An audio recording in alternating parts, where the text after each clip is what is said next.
We've heard it. I've never been or felt so irrelevant in my life. No one advocated for me. No one listened to me on that day. It's hard to believe. I think it's hard to believe, and yet we hear it all the time in conversations and in peer group exchanges. Many women are shocked that their rights over their own bodies remain contested even today. There are many caring midwives and healthcare professionals out there who are compassionate and follow the rules and law. True, but I will be talking today about situations when this is not the case, about why women's rights are actually and frequently breached during childbirth, about how obstetric violence takes place. Next slide, please. Within maternity care, there is a fundamental problem, which is that while everybody is clear that choice, women's, people's autonomy, and agency are fundamental in theory and the law, in practice, this is often, if not regularly, not enacted. Women's experience speaks to an uncomfortable truth, namely that autonomy in decision-making about their body and health during labor is far from commonplace, and that obstetric violence has to be addressed. So while pregnant women and people in labor are autonomous and in full capacity citizens according to the law, they are not always considered as such in clinical practice. I am interested in exploring what the tension between the law and the practice exactly is. Of course, we can always mention time, money, and service pressures as reasons, and they sure play their part, but philosophy can help us understand and acknowledge that the obstacles to enhance capacity and autonomy during labor lie also at yet another layer that is not structural but conceptual, for it has to do with our notions of what capacity and autonomy are. Next slide, please.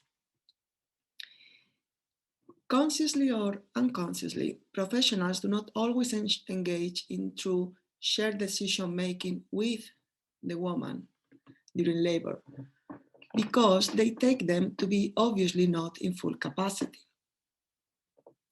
And why are women in labor obviously not in full capacity? Because their being in an altered state of body and consciousness is taken to be and deeply affect their capacity to retain and recall information and balance it in coming to a decision. Hence, what they say is taken to not necessarily mean or convey what they mean, nor what they need, nor what is good for them and their babies. In short, women subject to the uterine influence do not reason well. Next slide, please. How have we arrived at this position? Is one more slide, sorry. And now can we move to the next one? Thank you. In my research, I examined theories of female rationality and their application to people in labor to uncover a view from the front line of care delivery that frequently acts as a barrier to establishing values-based practice as the norm in obstetrics and midwifery. Stereotypes can play themselves out in the unconscious bias we all share concerning women in labor as irrational.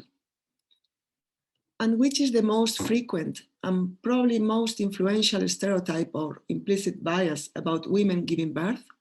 That they are not rational, that they behave irrationally. Implicit bias is defined as the attitudes or stereotypes that affect our understanding, actions, and decisions in an unconscious manner. Research on implicit bias suggests that people can act on the basis of prejudice and stereotypes without intending to do so. Recent empirical evidence suggests that while we may typically lack conscious access to the source of implicit attitudes and their impact on our beliefs and behavior, we do have access to their content. In short, without beating around the bush, we know what we think, even if we don't know why we think it. For those who are familiar with the history of ideas and the feminist analysis that help illuminate it, there are too many covertly associations that are active in the discourses and practices around childbirth not to be noticed. It takes awareness to ultimately challenge those stereotypes. Philosophy has an invaluable role to play in uncovering such assumptions and narratives. From this perspective, the debate on women's rationality, choices, and decision-making in childbirth, fully decision-making in childbirth, is a pressing battlefield. At stake is nothing less than women's full entitlement to citizenship. Next slide, please. In the testimonies, we have heard to which extent women have their rights breached during childbirth. The result is tons of emotional pain and mental suffering. In what follows, I'd like to take a philosophical approach to explaining how we can protect their rights during childbirth. And to that aim, I focus on the role of implicit bias and gender stereotypes in a particular area of birth care, the capacity or rationality of a woman in labor. Someone in labor far from embodies the typical or ideal characteristics of a rational agent. But rationality, which relates to reason, is more than, say, comparing stock market values to decide where to invest your money. For example, the woman in labor who decides she wants to get up and move around is indeed also rational, since in order to find an appropriate birthing position, she evaluates the resources and options available to her. Everyday philosophy calls this practical reasoning, or as Kant would say, practical use of reason, which involves life experience. I am reminded that nature documentaries view chimpanzees piling up boxes to reach bananas as a proof of a cognitive learning process, while the decisions a woman takes to find a good birthing position are not recognized as a cognitive process. How is it that chimpanzees show a spark of intelligence by climbing on boxes, but a woman moving around during labor is simply following her animal instincts? Next slide, please. Here you see the title of the slide is Cry is a Cry, is a Cry, is a Cry, which I wrote as a paraphrasis of the American novelist Gertrude Stein's sentence, rose is a rose, is a rose, is a rose. The sentence helps me introduce another example of stereotypical or implicit bias thinking in the case of people in labor, the interpretation of her cry, their cry. A laboring woman's cry is usually considered non-rational behavior, a sign that she has lost control. However, it may be that a woman crying out during labor is being more rational, more prudent in the Aristotelian sense than we think. Ultimately, perhaps her cry is premeditated. After all, a woman in labor is not a being from another world. She's keenly aware that our culture interprets the heart-rendering cry of a birthing woman as a paradigm for total loss of control. You only need to watch the films. Consequently, in our context, many women think very carefully before releasing loud cries. Not to mention, they may prefer not to be a nuisance, another typical learned reaction which demonstrates a certain medical socialization. For these reasons, it takes courage to emit the first cry, to try it out, see what happens, and if it seems good, to continue. Good, of course, in relation to what is actually being attempted, that is, giving birth. But it may be simply that a woman in labor knows her cry will help her because she has learned, she knows because she has learned that guttural sounds emitted from one's throat open the birth canal. There is a direct connection between the muscles of the throat and those of the pelvis. Opera singers learn that controlling their pelvic floor helps them reach some of the highest or lowest notes.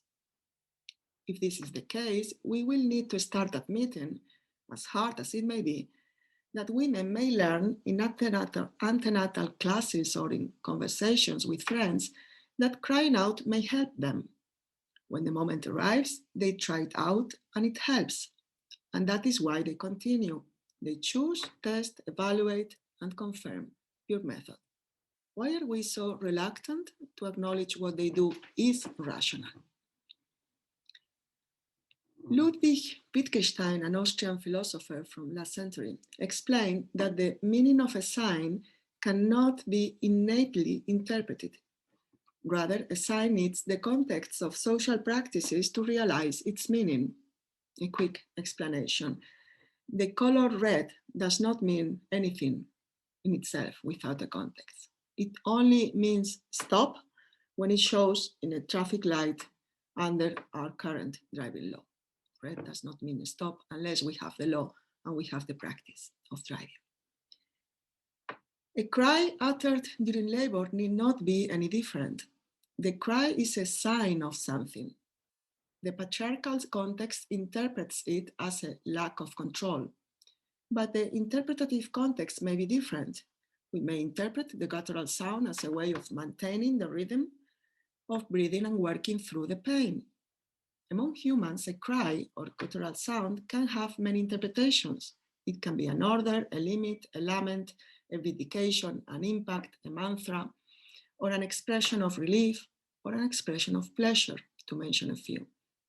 Why should it not also be an intentional action that opens up an organ to facilitate entry to an unique existential space? Of course, there are contexts or moments in which the laboring woman's cry means something else, which is why it is so important to remember that the cry is a sign.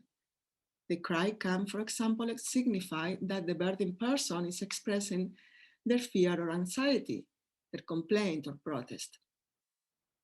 Or it might be the way she asks for an epidural. There are even contexts in which the person crying out, the person learning to cry out, is the husband or partner. In a striking and emotional projection of empathy or solidarity in certain tribes of the Amazon, it has been recorded. Reflecting on the phenomenon of communal pushing or empathetic sharing of cries during labor would introduce yet another rich perspective in our discourse that I cannot pursue. What I wanted is to mention how many other explanations or interpretations we can also bring about. Further on, during labor, a cry might cease being rational behavior in the sense of being premeditated to connect a means towards an end, or as a learned resource. It's not anymore that. With luck, at a certain point during labor, behavior, which started for cultural reasons, enters a distinct and interesting phase that I will refer to here as physiological. Once a woman has tested the virtues of her cry, once she is confident of its value and has used it to transition to the next stage of labor, her scream might become something else. For example, a tool for navigation or a loud mantra for concentration. Then her cry signals that everything is going well. She feels safe to land on planet Earth, a notion that refers to women's descriptions of being or entering into another time zone, space, or even world during labor. In those contexts, screaming during labor, far from meaning that she is out of herself, it rather means that she is in herself. Next slide, please. Think of the sound that soldiers make on the battlefield. Initially, battle cries may be chants designated to motivate, then shouts to encourage speed, later for focus, and finally, the sound of the enemy being targeted. We would not routinely consider soldiers as behaving irrationally when they let out this final cry. We would be more inclined to think of their final sound as fulfilling a function, an appropriate means to achieve a desired end. Let us compare this with how easily, in some contexts, the birthing woman sounds are taken to mean just one thing, that she has lost control and perhaps even her capacity. Next slide, please.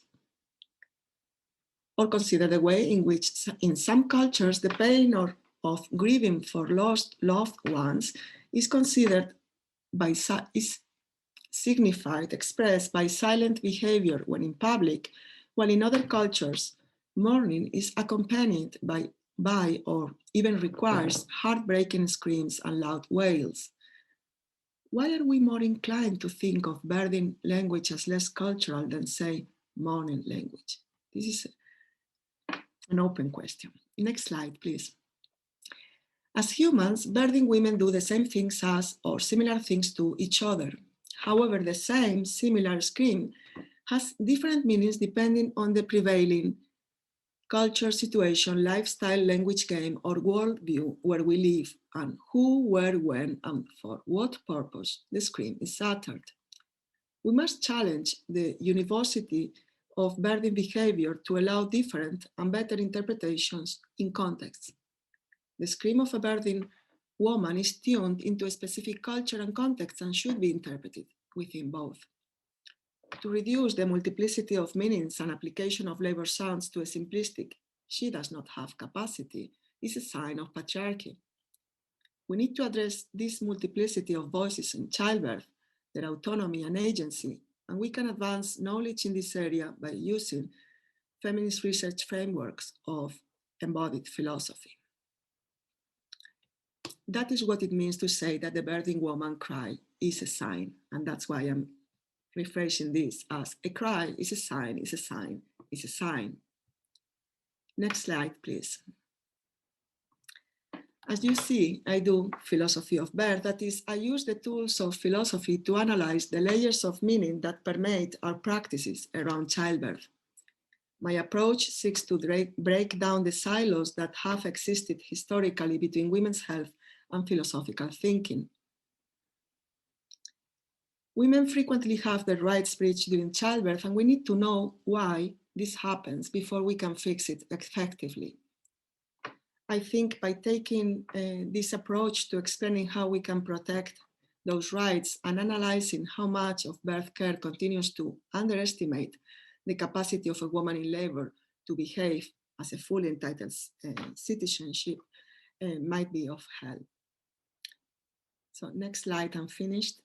This should be the end. I just wanted to let you know that if you are interested, please contact me and I will be able to just share publications or materials, not only those that I have written or co-written, but also many others from colleagues and great colleagues who from philosophy and other areas of humanities are discussing these issues and are also taking part in the conversation that Professor Sudown was telling us before. If you want to change the world, do change the conversation. Thank you.